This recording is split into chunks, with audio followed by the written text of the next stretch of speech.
Five, four, three, two, one.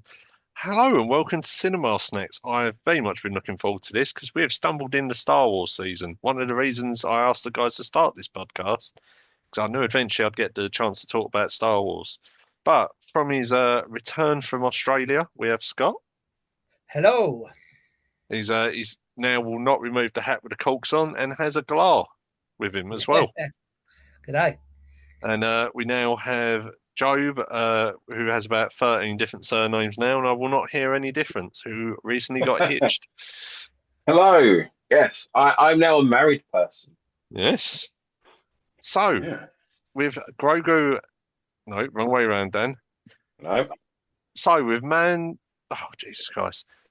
the So, with The Mandalorian. Mandalorian and Grogu coming out, we Yeah. thought we would talk about the original trilogy and then just have a bit of a Star Wars talk. So, the best place to Yeah. start with the original trilogy is A New Hope. So, before I completely steal this chat, Joe, Scott, just tell us your memories of it, what your thoughts, because Scott isn't the biggest Star Wars fan, enjoys it, but is not watched it the Yeah. obsessive amount of times I have. I And don't Joe think. Yeah. is somewhere in between me and Scott. So you go first, Scott. Okay, we'll do it like a shit sandwich. Okay, that's quite enough, Scott. No, I'm joking. So for me personally, for whatever reason I didn't get into Star Wars till my late teens, and I think that's kind of clouded my judgment on it because I've watched this as right. So here we go. I find Star Wars very calming. I watched it when I was sort of 17, 18, and I was like, I don't really understand the big fascination with this. It seems a bit cheesy to me. The story's good. Like I enjoyed the story and the first trilogy. I thought it was okay. Harrison Ford's amazing. I love Harrison Ford in general. But for me, yeah, I never really got the hype of Star Wars. I always thought it was a little bit cheesy and a little bit awkward at times. So I've done the homework and I've sat down and I've watched all of them. So I have a view on all of them. But yeah, for me, Star Wars just didn't grip me in a way that I think it did everyone else. So I'm enjoying I enjoy talking to people about it as an outsider on the whole subject. Hmm. Joe, you want to get your bit in before I steal this for the next 20 minutes? Yeah. So for me, this will surprise you, Scott. I got into Star Wars at about the same time. Oh, really?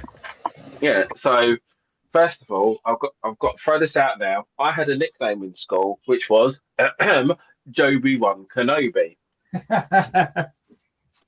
So of course, not having watched Star Wars, but know it's a Star Wars reference. It always bugs me because I'm like, I've not even watched the bloody thing. And my good friend Emma, Dan, you know her quite well, I'd say. Not as well as you think. But yeah, and so she'd tell me about a bit about it, but my family weren't really Star Wars fan. We weren't like a Star Wars family. Watched a bit of Doctor Who growing up. I'm more of a Doctor Who fan than anything else.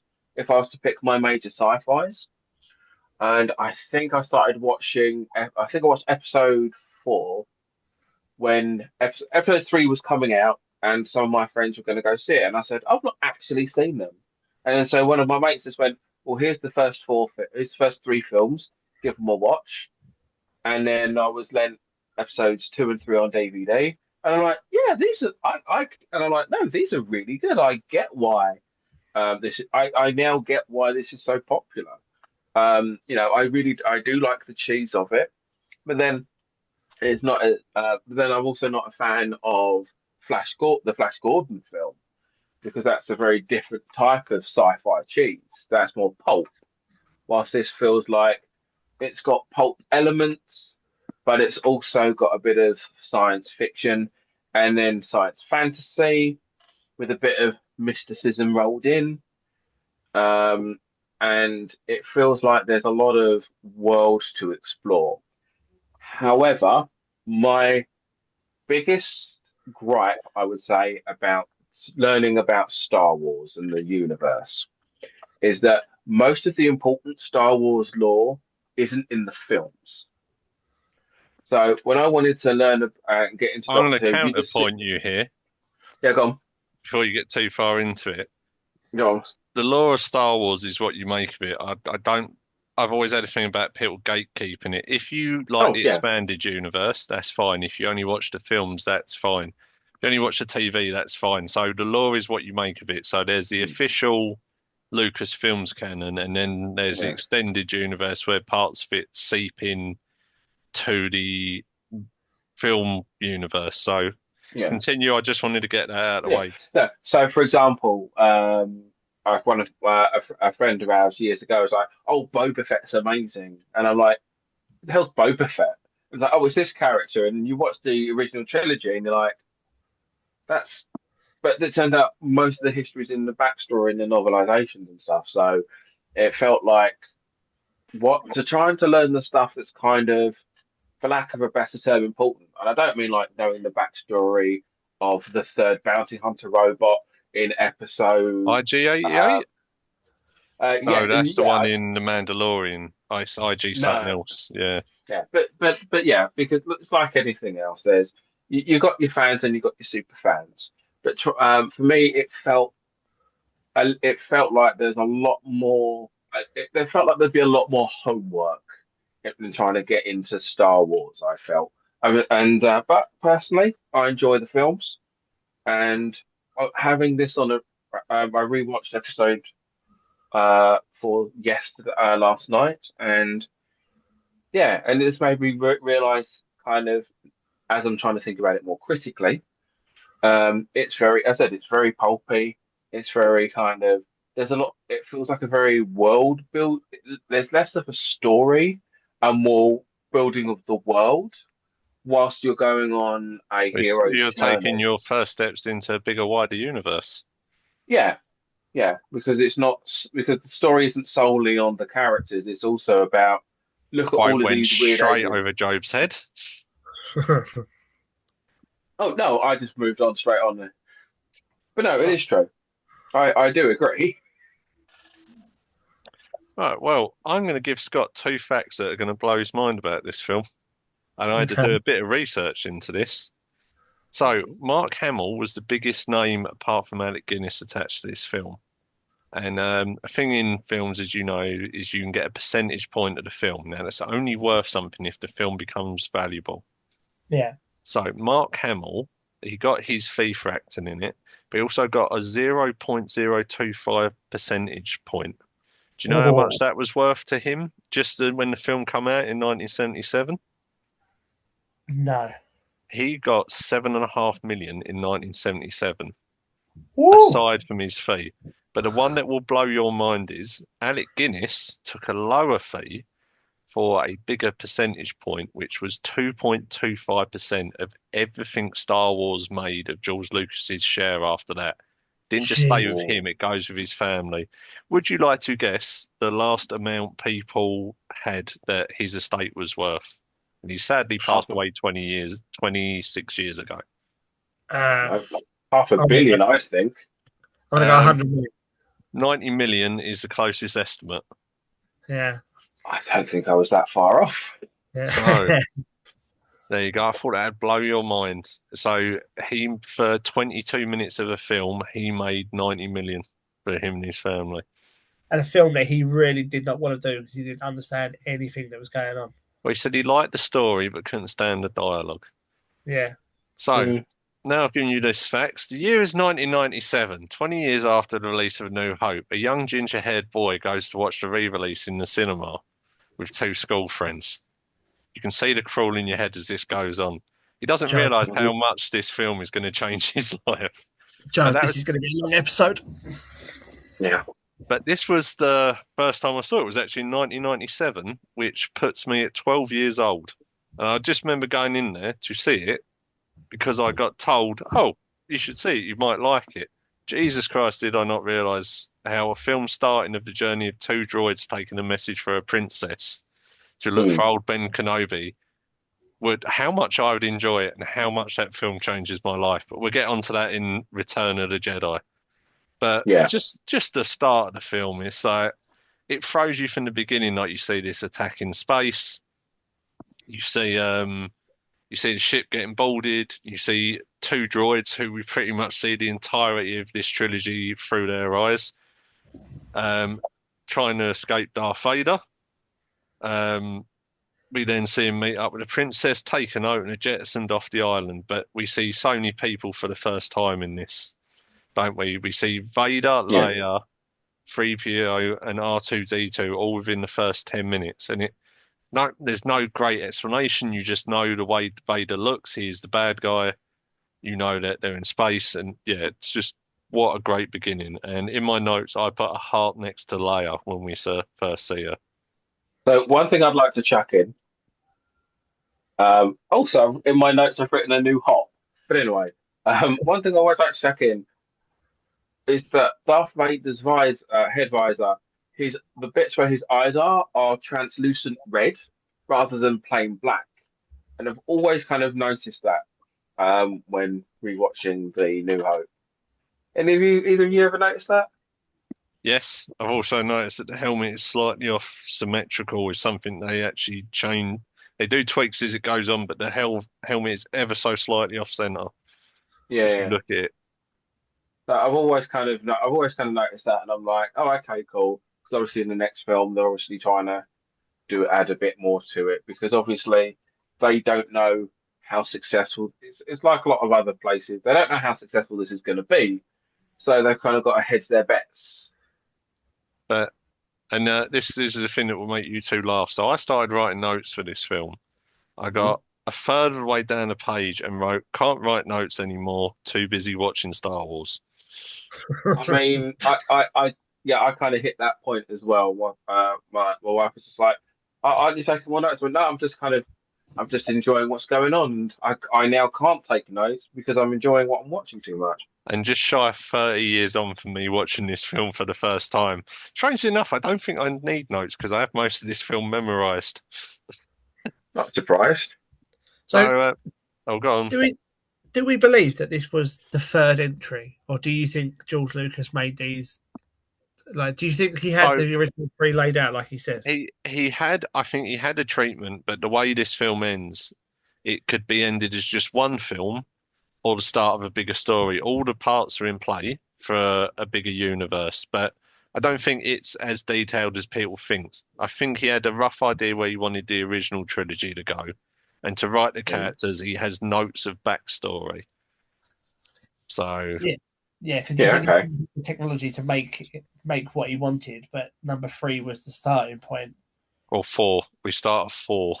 Four, sorry, Yeah. yeah, But it four was was the never episode four. It was just called Star Wars. Then on Mm. re-release, it was called Star Wars: A New Hope. yeah, And then much later on, it was episode four when they were planning on releasing the prequels. Oh, okay. So it's a big Yeah. misconception. It was never called A New Hope. In all the posters, it's just called Star Wars. yeah, Okay. So yeah, the idea was there, but it wasn't as fleshed out as people think. And Maria, his wife at the time, the editor, deserves far Mm. more credit than what she gets for yeah. this I know. because I actually know this story as well. she reworks large parts. Like George has the idea, and this is George only actually directs one film in the original trilogy, Yeah, and Okay. it's this one. He only directs A New Hope. He's a producer and writer, and he's almost second unit on Return of the Jedi and does a few things, but it's different directors on the other films. Mm. But so I. hold Sorry, go on, on, mate. no, I'll take questions. Go on.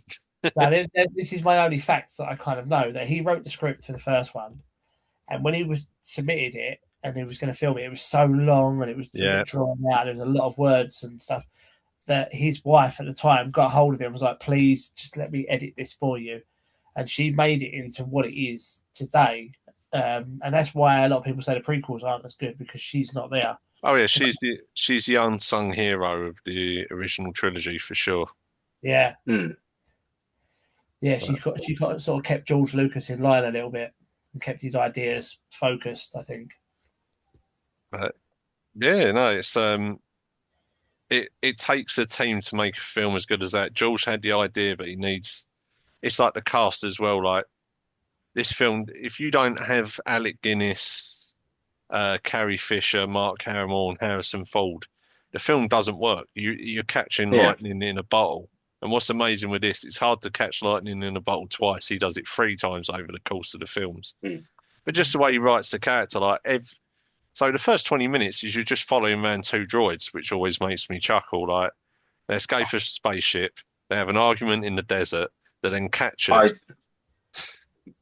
So the entire, as I said, I was literally watching this last night, and I had her earphones in. She was watching some anime on her laptop, and she could just hear me laughing. So, oh, what's so funny?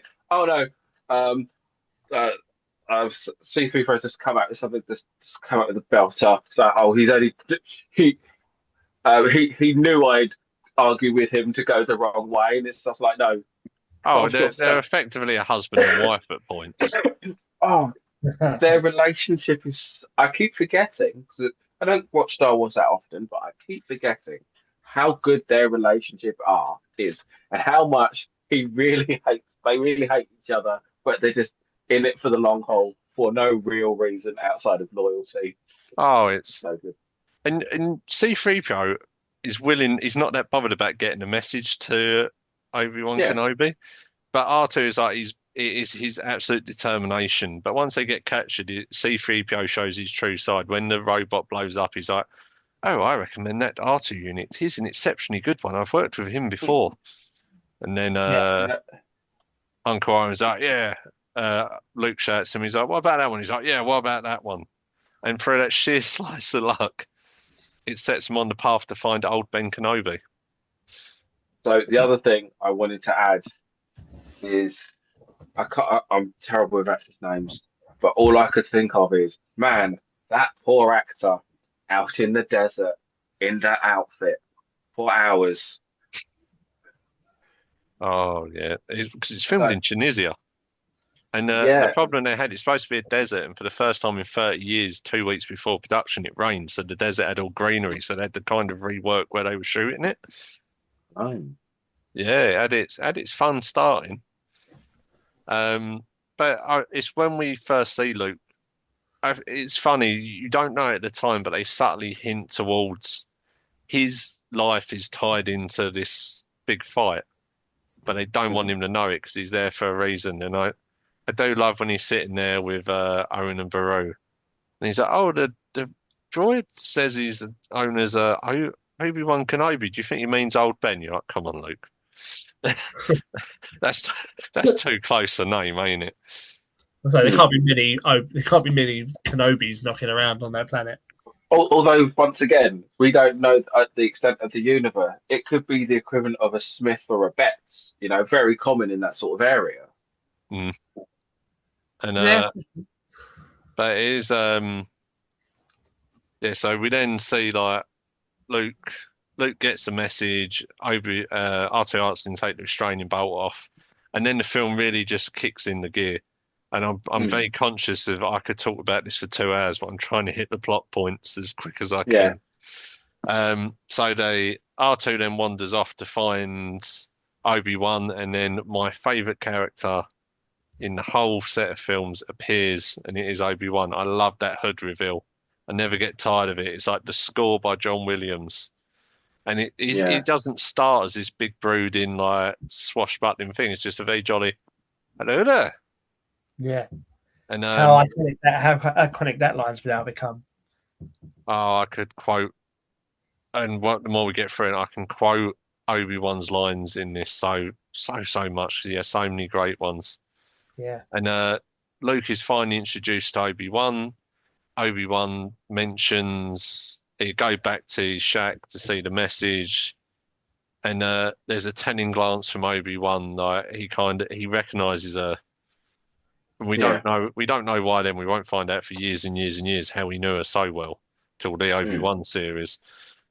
But he then says to Luke, he's like, "I'm too old to go do this. I'm getting too old for it." So he kind of coaxes Luke into helping him, and Luke goes back to check on Aunt May and Beru, but unfortunately the stormtroopers have found them. I'm still amazed that they managed to show a smoking skeleton in a PG No. film. And So Very different time. yeah, yes. he then So they then oh sorry. I was gonna say, so you're right. I love the fact that they managed to get away with that sort of thing on a PG. I think the other thing that kind of gets me is the fact that throughout the film, he is the death that gets him most is Ben. He Yeah, doesn't seem to be that phased by his aunt and uncle dying. And I yeah. think that's one of those, yeah, it's just one of those things I noticed there. He's like, oh, I guess I'm going with you then. And I'm like, your aunt and uncle just died and you found their child's corpses. I'd be a bit upset if I was him. He could be in shell shock. That is my only thing. And Yeah. But then but hero's journey sort of plot as well. I do love when they go into Tatooine though, because you get the greatest line. I've quoted this so much in my life, where he's suddenly like, "Oh, Job, you've muted yourself," and he quotes the Moment line. knows.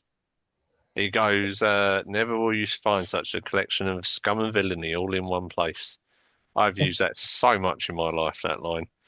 Um, Mostly when you're going to work. yeah, I can.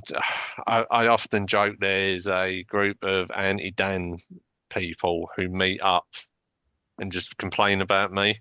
And I have imagined if I ever stumbled across them, that is the line I would say. But that's a conversation for another day. Yeah. Um, but they go into Tatooine, we get the epic arm being cut off from the person who's like, was it?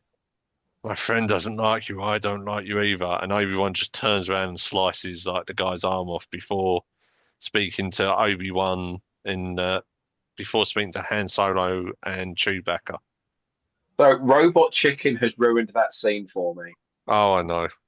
Oh, if we're going to go there, Family Guy has destroyed this whole film for me because Family Guy's version of this is absolutely epic. I know I'm the not a one. Family Guy person myself, but I know the bits you're talking about. Oh, it's all of it is phenomenal.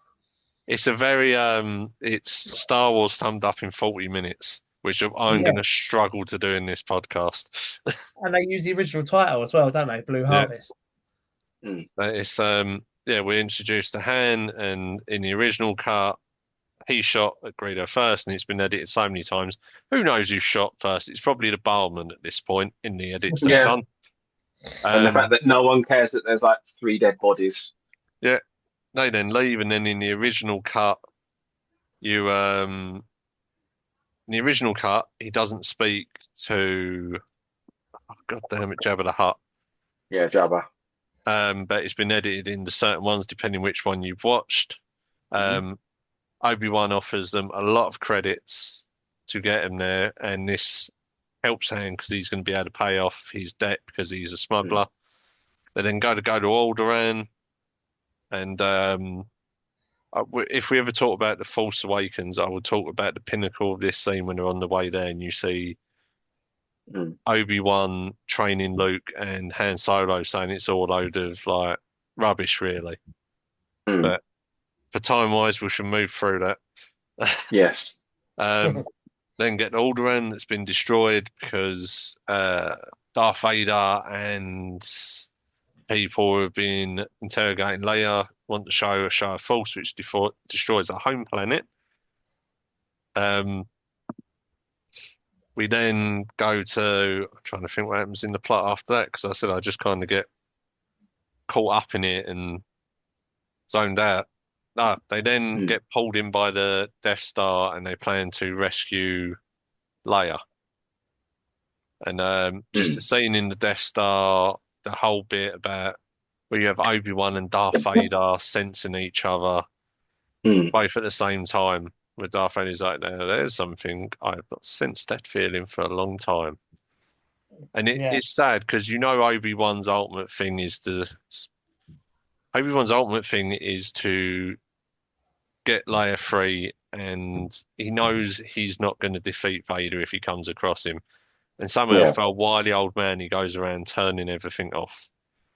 Yeah. But then Han and Luke have the most harebrained scheme to get Leia, which actually works, dressing up as stormtroopers to go get Leia. But I just really want to talk about Obi-Wan and Darth Vader's fight. And I know a lot of people who got into it later complain it's too slow. But I think it shows it's two people who haven't had to wield a lightsaber for 25 years at this point. That's a fair point. And the point of a Jedi is you don't need to do the backflips. There's no point doing all that. You're equally matched. So it's only going to take slight movements and careful strikes, which is something in Star Wars Rebels, which is set between the two films. Mm. Obi-Wan fights Darth Maul again, and I recommend anyone watch it. I think the episode is Star Wars Rebels Twin Sons, and their Mhm. fight, it's so short, but it's so perfect. But they're going Yeah. back and forth, and Obi-Wan sees that they've got Leia and they're trying to escape. And Obi-Wan kind of looks over and realizes it help him get away. And then he says the line which I've had to explain to countless people what it actually means. Mm. Strike me down now, and I shall become more powerful than you ever could imagine. Well, can I have a guess at this then? Because obviously I don't know. I'm not the Star Wars. So I assumed from watching it, this is what I took from it, that he knew that he was going there to sacrifice himself to become a false ghost to look after Luke. Mm.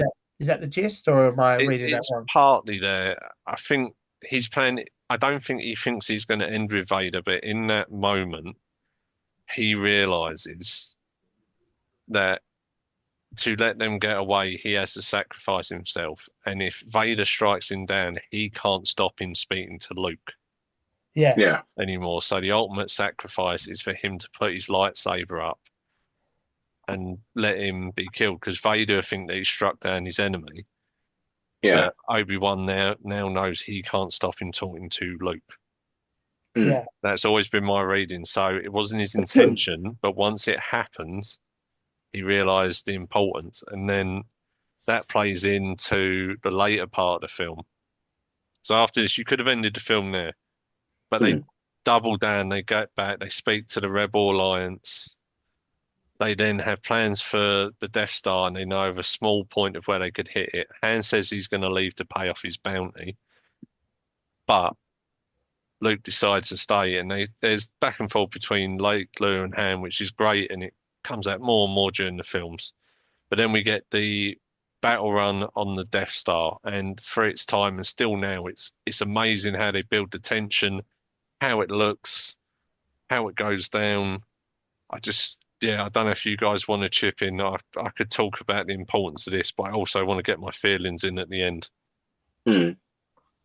So, what did you guys make of that, like, battle run? So one of my notes, so I don't know if it was the fact that I'm not paying enough attention. So obviously you've got the lead pilot going down, right? And then you've Yeah. got the two flanking behind. Red one What was standing the by Yeah. So what was the purpose of those other two? to protect him, Because take out the cannons, make sure no one gets behind, okay, because they know when they're doing it, it's almost a suicide run. The oh, chances okay, of getting the shots down there are infinitely small because they make one pass and it doesn't happen. So they're doing it in mm. numbers to destroy the Death Star. Oh, okay. Because I kept watching it thinking like, okay, I know these guys are doing something, but I don't know what they're doing other than being shot down themselves. But they're okay, but they're there for small. Fair enough. I Yeah, get that. That's good. Outside of that, knowing that, knowing like what they were using at the time, they were using minifigures, they were using Barbie dolls, they were yeah, using as much practical. They were based. No wonder they was it Kenner they had a contract with the yeah. toys. Yeah, no wonder they got a contract with Kenner. That Kenner was what supplied half of their props, and There just we knowing go. a lot of that was done by um yeah, most I think that's mostly model work and cutting back to like on scene when people are just in the cockpit. Also, I'm surprised no one got motion sickness of those cockpits because they are wobbling like nobody's business. Anything to chuck in, Scott? Yeah, I mean, again, watching it for the first time, this is one of the main scenes that stuck with me. It's very well shot. It looks. That's one thing I will say about this film. Even though I don't, obviously nowadays films look a lot better. This is Mm. aged very well for what they've done. It looks great. There's only a few things that bothered me about the opening sort of sequence of it. Alec Guinness, for me, I consider the trouble is I'm looking here from where I am now and looking back at it. I'd love to have seen a slightly younger man do that because I think the lightsaber fight would have been more enthusiastic and it would have looked a bit better. But in terms of the actual part you're talking about, it was very well shot, and I think it did. There's no point during this that I felt bored, I would say. So I think that's the biggest compliment I can give to it. So after the battle over the Death Star, when it almost looks hopeless for Luke with Vader and two TIE fighters in his rear view, Han Solo flies in to save the day. Luke hears Obi-Wan going, use the Force, use your feelings, and then takes away the visor to help him shoot, which everyone's concerned about, and basically uses the Force to do the 1 in a million shot. Death Star is blown up. Vader flies into space. The rebels are saved at just the last moment. Luke returns. There's a big celebration. R2's injured. C-3PO offers to sacrifice his circuits to help him, and then we get the closing ceremony where they all get their medals apart from Chewbacca because they couldn't make one big enough for the suit. Yes, I immediately thought that as well. I was just like, yep. And in like several decades, someone's going to go, oh yeah, just give them a medal at the end of a film. It's fine. And that is somehow I've done this because we're recording this over Zoom. These two are not going to be so lucky when I do the next two films, especially Return of the Jedi. That is the first Star Wars, the plot summed up. I'm going to give my thoughts on it because I don't care if we run out of time and cut you two off. I have 4 minutes to wrap this all up. Love this film. Solid 9 out of 10 for me. I love Star Wars. I can't help it. It's in my bones. The more we get into the other films, you realize how big a part of my life it is. I know it sounds stupid, but it is a happy place for me. Like if I'm ever down, annoyed, sad, I just chuck on any of the original trilogy and I'm instantly cheered up. So we'll go to Scott because I don't think his is going to take too long to sum up. Yeah, to be fair, for me, this first Star Wars film is probably a 7 for me. Again, I'm not bored during it. I like what they're trying to do. I think the story is engaging enough. I think they get better as they go along this trilogy. Yeah, for me, it's still a little bit corny, and I didn't really buy into it as much as everyone else, but it's definitely not a bad film. I think the characters are well fleshed out, the story's interesting, and it definitely made me want to continue watching. Like on the rewatch I've just done recently, there was a part of me that was like, oh, I want to watch the next one now to see because I can really remember what happened, to see what happened. So, yeah, it's an enjoyable time. So I'd give it a solid 7. Jobe, sum yours up in 1 minute and 30 seconds. Yeah, I'd say the same. I'd give it a 7.5. Very watchable. Once again, a nice popcorn film, a fun universe that kind of just opens the door and does make you want to watch more of it. I did want to watch Empire Strikes Back as well afterwards, but didn't have enough time. But yeah, definitely 7.5. Always would recommend this sort of film, and I can see why this became what it is today. Well, we've done well there, and we've got just enough time to wrap this all up. So we're going to be reviewing The Empire Strikes Back next, and after that, Return of the Jedi. And I can tell these two now that it's going to be a long one. I'm going to lock the door so you can't leave when I talk about it. And we might as well just call it Return of the Dan. Dan talks Star Wars for 2.5 hours. Fair enough. But we come to the end of the episode. Yes, if you've enjoyed the Star Wars one, we're going to do more, but please comment on it because I will take any excuse to talk about Star Wars. I might even do a Rebels rewatch just so I can talk about that. But Joe, do you want to do the socials? Yes, don't forget to follow us on Instagram at Cinema Snacks Pod on Instagram and at cinema.snacks.pod on TikTok, where we post releases of these episodes and also other little extras such as short reviews on short videos and silent films. And then there's also on this stream talking about the new Daredevil TV series episode by episode. So if you like Daredevil, give it a listen.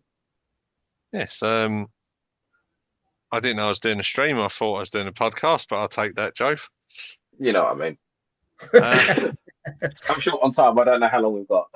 1 minute 20 to wrap this up for editing purposes, but this is what I'm going to call the end of the Zoom side season where we are constantly monitoring time because we're a cheap podcast and we're not paying to the upgrade to Pro because that costs money. Indeed. So I I shall I shall introduce you to that. I'm fortunate enough to be with two hand solos in Scott and Job. So he's been Job, Good job. he's been Scott, I've been Scott. and I've been old Dan Kenobi of the podcast, the old Jedi Knight who can't stop talking about Star Wars. So until next time, everyone, goodbye. Bye. Bye. Oh, Jesus Christ, I just about got that in. If you want to spread these films over 2 podcasts, I'm happy to do that, mate. Because there's a lot. To be fair with you and these films, there's a lot to talk about. I'm just conscious because of time. So I was like, as long as I can get in, because hopefully we'll sit down and talk about it next time all together so I don't have to worry about the Zoom. That's fair enough. But Also, yeah, can I throw in at some point? I'd like to do the Pirates of the Caribbean trilogy. already wrote in when we all meet up again, I was going to show you where I was going to pencil it in. Cool, yeah, Cool. 'cause I love those films. So yeah, no, I took the notes on board. Yeah, when you come back from Australia,